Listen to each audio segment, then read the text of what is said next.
desse chamado, você é um cara que cuida dessa parte espiritual, assim, de acredita em Deus, acredita que tem uma coisa além disso, porque eu já pensei tanta coisa, mas dentre todas as coisas que eu acreditei sempre, não, existe alguma coisa que eu não sei o que é e vou tentar descobrir, mas nunca eu achei que não existia nada além desse mundo material.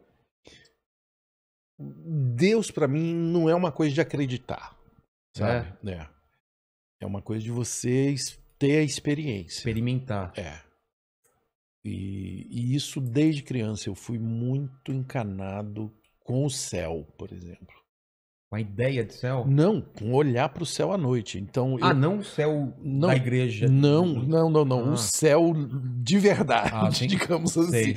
Então, você não acreditou, mas eu dormia no mato, eu ficava em fazenda que não tinha eletricidade, Dormir no mato, você fala, dormia no meio de uma sem... boiada, tocando uma Ah, boiada, é? às vezes você dorme no meio do caminho, cara. Puta, isso é E aí maravilhoso. você olha para o céu à noite, é um Não, e o escândalo. céu do interior, né? É um Que escândalo, é um isso eu escândalo. adorava fazer, Aí eu ficar. ficava olhando, eu falava, cara, não é possível.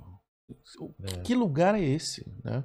Eu sempre tive isso, muito, de não me conformar com a vidinha, assim, sabe? é. E achar que a gente é só aquilo ali e tal. Mas também nunca fui de seguir uma religião, assim, como eu te falei, o Padre Ângelo me atrapalhou muito lá no catecismo, essa coisa do pecado, eu acho essa coisa da Igreja Católica, dessa chantagem, eu acho que É. tem uma chantagem. Tem, total. Agora, e eu respeito demais a Igreja Católica, inclusive os líderes atuais, o Papa Francisco, eu acho É, fascinante, tanto que ele está lá sofrendo muito, coitado, para cuidar dessa igreja que é, tem, né, pedofilia, que tem muito autoritarismo, que tem gente muito apegada aos bens materiais, né? exato.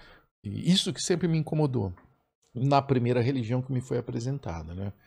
Mas continuei tratando com todo o respeito e tal, mas fui buscando outros caminhos, O sabe? hinduísmo, o bem e o mal existe? Como que é? Você sabe? Não, existe tudo, né? O hinduísmo, ele tem uma coisa tão linda, porque ele tem uma, por Vou exemplo, comendo aqui, tá? Você ele não se tem, importa? primeiro que são assim, para quem gosta de Deus, é muito Deus, tem milhares de É. deuses, né? E tem milhares de tradições também. Não tem, né? Assim, qual é a sua linhagem hinduísta? Tem milhares, literalmente. Entendeu? Nisso é até parecido com o que a gente estava conversando antes dos protestantes, né? Da igreja que derivou da católica, que um cara vai lá e abre a sua igreja. Então, no hinduísmo, um xamã, um mestre, um yogi, um baba, né, como se fala lá na Índia, ele inicia as práticas, aí que tem a diferença que eu vejo na Índia, no hinduísmo, né? É prática. Você começa a praticar coisas e ensinar aquilo para outras pessoas. Prática, você fala de culto em relação. Canto, meditação, Ah, hatha yoga, disciplina, acordar assim, comer assado, ficar 10 dias em silêncio. é que eles não dissociam a parte física dessa espiritual, né? E a vida não é dissociada. Ah, Então, por exemplo, na Índia não existe filósofo como a gente conhece aqui, filósofo. Filósofo, ele pratica o que ele o que pensa. ele pensa. Então, a filosofia, como são esses xamãs, esses gurus indianos, eles praticam a filosofia que eles desenvolveram, escreveram. Entendi. Claro, muitos livros de filosofia hindus e tem que tomar cuidado porque eu falei que não tinha humoristas em Cuba, daqui a pouco vai É, falar que eu falando que não tem filósofos na Índia. As pessoas entende entendem com literalmente as muita coisas. pressa as coisas. Exatamente. O que eu estou dizendo é que a beleza do hinduísmo é que o filósofo, que é o mestre, ele pratica a filosofia. E se rolar, a escola dele vai crescendo. Então tem escolas gigantescas, tem a escola que os Beatles, né, o famoso ashram, que os Beatles foram para a Índia. Aliás, eu tive nessa Você teve cidade, lá? que cara, eu te falei que meus nomes são. Eu fiquei tanto nessa cidade. Eu vou lembrar. É onde nasce o Rio Ganges. Sei. E é onde o Maharishi, que era o guru dos Beatles, tem um ashram que é do lado da cidade, que todo mundo vai visitar. E eu fiquei lá um pouquinho antes de mergulhar de volta no pesadelo lá que eu estava contando, no caso de Nova Delhi, que foi antes de eu voltar para cá.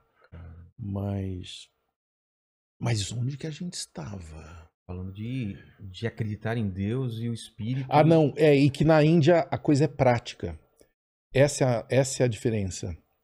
O indiano, ele pratica a sua filosofia. O hinduísta, o hinduísta. E eu acho isso legal, sabe? Não é legal, assim, você dizer que você precisa orar, por exemplo, mas que você também precisa cuidar da sua saúde e que você precisa fazer ginástica. Claro. E que você, de vez em quando, precisa fazer dias de silêncio. E aí você vai lá e pratica isso. E vê o que acontece com você. É uma espécie de um... O cristão faz o jejum, mais próximo disso, né? O jejum... que é você... Mas você não tem castigar... uma coisa um pouco obrigatória. Eu não sei se e o intuito é de castigar o corpo para você elevar. É outro pensamento. Tem uma coisa de... Eu não quero aqui ser injusto, né?